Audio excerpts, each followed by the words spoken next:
Aquí estamos de regreso con más de Al Punto de la Tarde junto a Joaquín Alberto Ramírez, médico de profesión, también comunicador, dirigente político, todos comunicamos.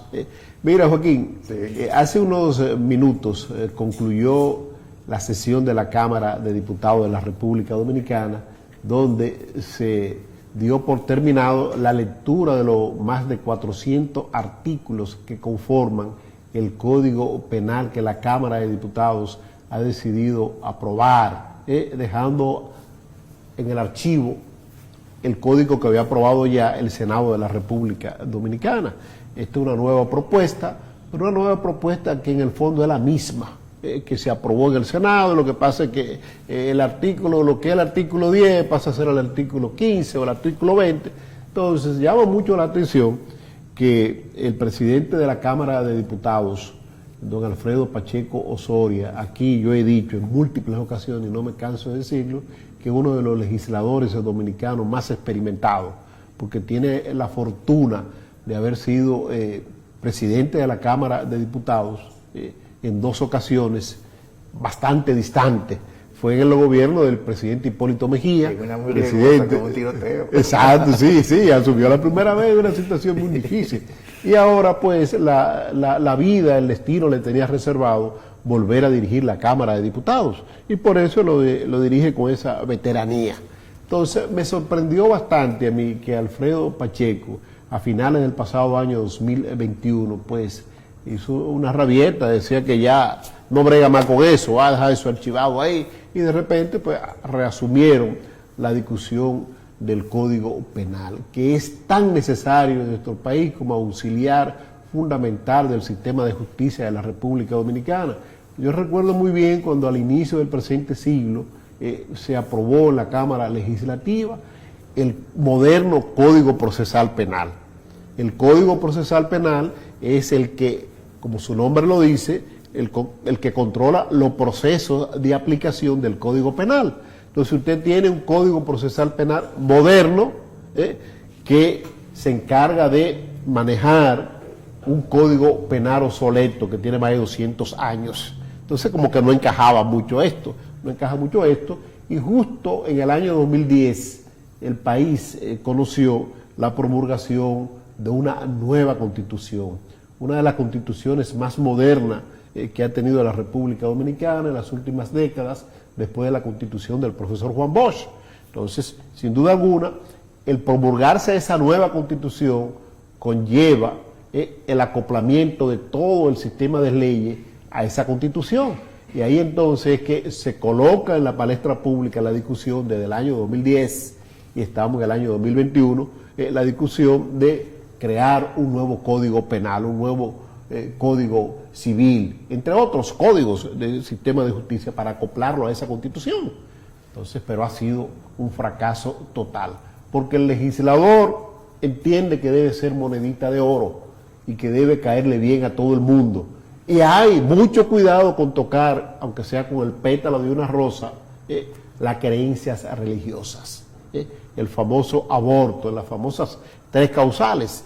Eso causó cierto escozor, ciertas dificultades para aprobarse el Código Penal. Pero ¿qué sucede?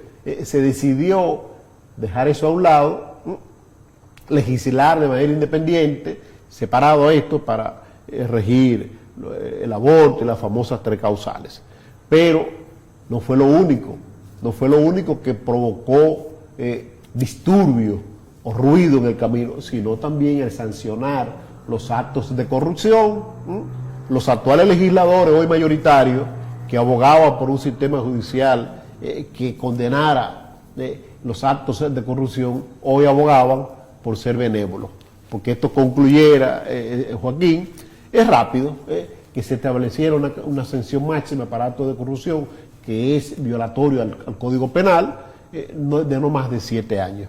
De no más de 7 años, quizá 10. Entonces, esto pues acaloró las discusiones para conocer y darle al país un código penal acoplado al Código Procesal Penal y acoplado a la Constitución de la República, del año 2010, porque los parches que se hicieron en la Constitución en el 2015, todos sabemos que era como objetivo fundamental permitir la repostulación presidencial única y exclusivamente. Después no se le tocó más nada se le tocó a la Constitución.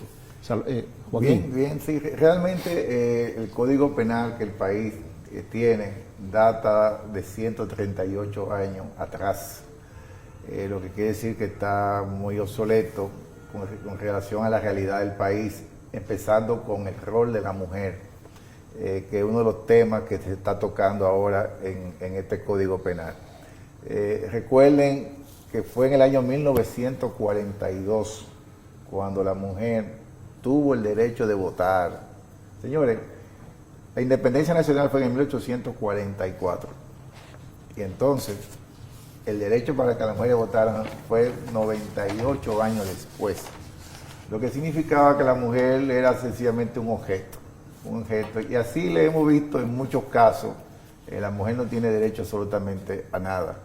Gracias a estos movimientos feministas que empezaron en los años 75, la cumbre en Pekín, algunos dicen Beijing, en la forma inglesa de decirlo, entonces ya el tema de la mujer y sus derechos han comenzado a colocarse en la agenda, y de los derechos incluso reproductivos, porque antes una mujer debía tener los hijos que el marido quisiera, no lo que ella pudiera hacer desde el punto de vista de salud. Yo como médico puedo decirle que una mujer cuando pare debe esperar 2 años más, porque hay una pérdida incluso de hemoglobina en los partos, que esa recuperación toma tiempo. Ahora se plantea el tema de la vida, los llamados provida. Bueno, pero si una mujer está en peligro de muerte, entonces eso no es una vida, eso también es una vida. Entonces ese tipo de vida hay que defenderla, y son de los problemas que hubo en la redacción de la Asamblea Revisora del año 2010. Exacto. En el artículo 39 específicamente. En principio hubo la intención de que todos los partidos hicieran un consenso para esa constitución, pero el PRD en aquella ocasión decía que no iban a quitarle su bandera de lucha, que no se iban a prestar a eso, y entonces tuvo que el doctor Leonel Fernández, que es el presidente de la República, hace un acuerdo con el Partido Reformista Social Cristiano, y en ese acuerdo introdujeron 2 temas muy conservadores. El número 1 es del respeto a la vida en el nuevo momento de la concepción, quitando la posibilidad de aborto en cualquier circunstancia. Y fíjense que la gente a veces no entiende qué son las causales. Es más, estaba hablando con un familiar y entendía que es mandatorio el aborto. No, es una decisión de la mujer. Una decisión si está en peligro su vida, una decisión si ha quedado embarazada de un familiar muy cercano, sí. Una decisión si ha tenido una violación, o sea, una relación no consensuada. Entonces la mujer debía tener el derecho. Si la mujer entiende que no, que lo va a tener como quiera, bueno, eso es asunto de ella. Pero hoy por hoy no tiene opción. Entonces, lo que se trata en el tema de las 3 causales es tener esa opción. En esos casos, incluso en cierto tiempo, no en cualquier momento, en cierto tiempo. ¿Qué pasa, Ramón? Que desde la misma Constitución del 6 de noviembre de 1944, en que participaron 30 y tantos legisladores, 8 eran curas.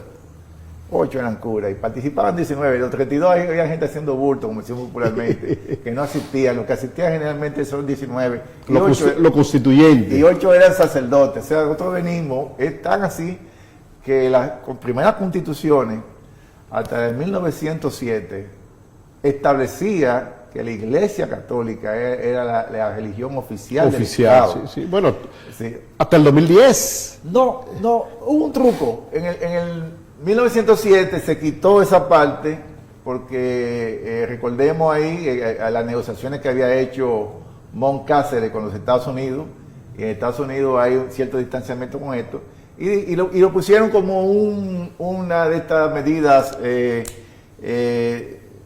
transitorias, de que la Iglesia tendrá los mismos privilegios que ha tenido hasta el momento, que es decir lo mismo. Sí, lo mismo. Sí, lo mismo.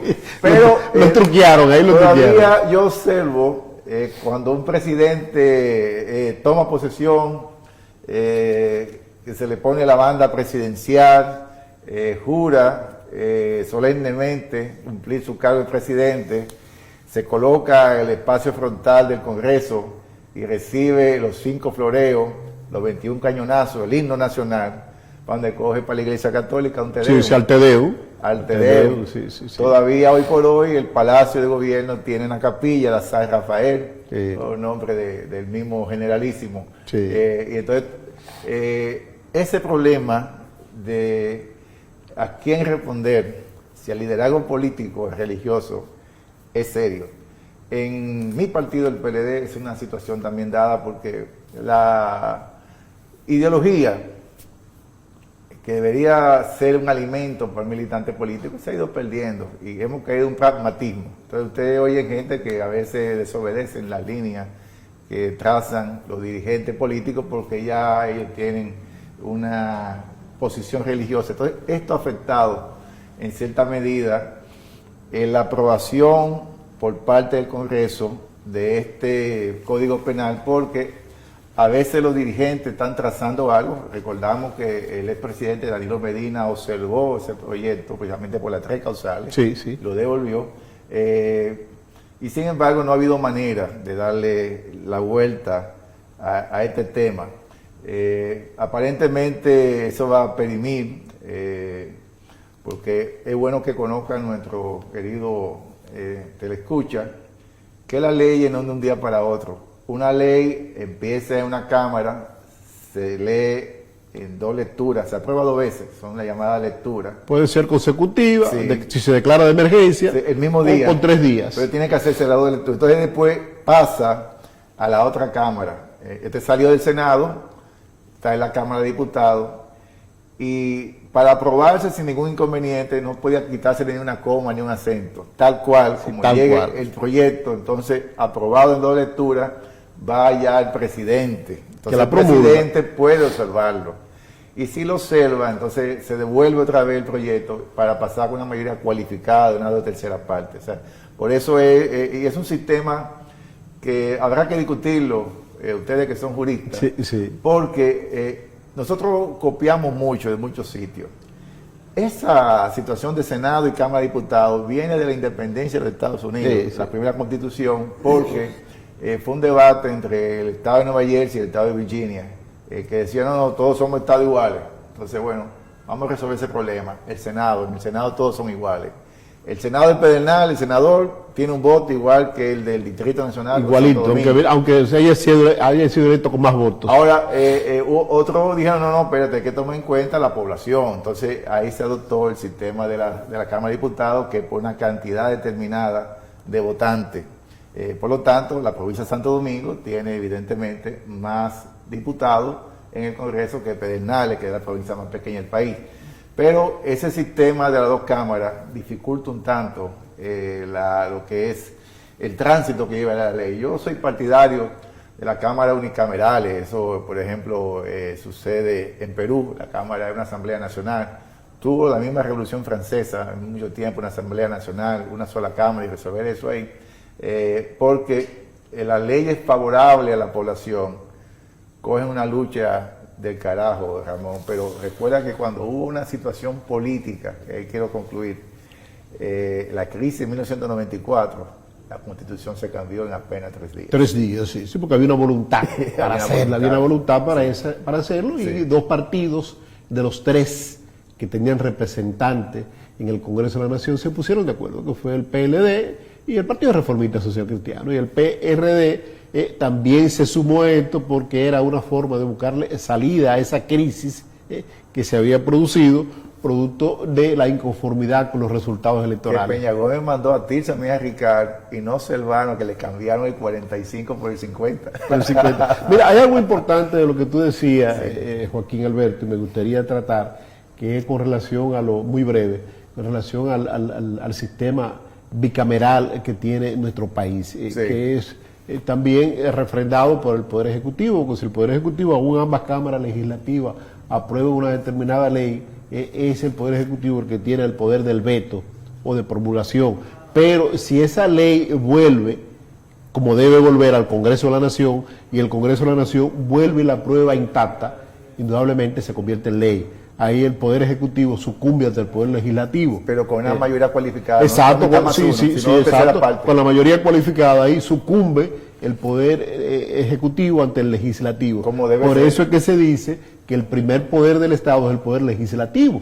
Es así, realmente pero lo es. El pueblo lo vio en la pandemia. Exacto. Fíjense que para limitar los derechos fundamentales, que es el de la libre asociación y de libre tránsito, no puede ser presidente. El presidente tuvo, tanto Danilo Medina cuando lo fue, tiene que ser el Congreso. Como Luis Abinader, que le va ahora, tuvo que enviar eso al Congreso. Y la última vez se vio que un diputado de Asua, del PLD, cambió de posición. Entonces se vio feo porque ellos criticaban esa práctica. Y por eso ustedes escuchan al presidente Luis Abinader, que es imposible, porque él sabe que se va a ver desnudado en esa situación y ha preferido irse por el canal del ministerio. Sí. Por lo cual yo estoy de acuerdo, algún día los ministerios deben servir para algo. El ministerio ha tomado disposiciones, aunque se han recurrido esas disposiciones por el Tribunal Superior Administrativo, pero se ha estado aplicando y a veces se han hecho los chivos locos. Yo estoy de acuerdo con eso de que el ministerio va a ir normando todo lo que tenga que ver con el tema de salud. No, claro, en materia de sanidad sanitaria es el Ministerio de Salud y Pública. No sé por generación si tú llegaste a ver como yo el Conejo Bu, en un momento, sí. Eso, cartones animados, que el Conejo Bu pichaba, que echaba, bateaba y hacía todo. El presidente no puede estar en eso.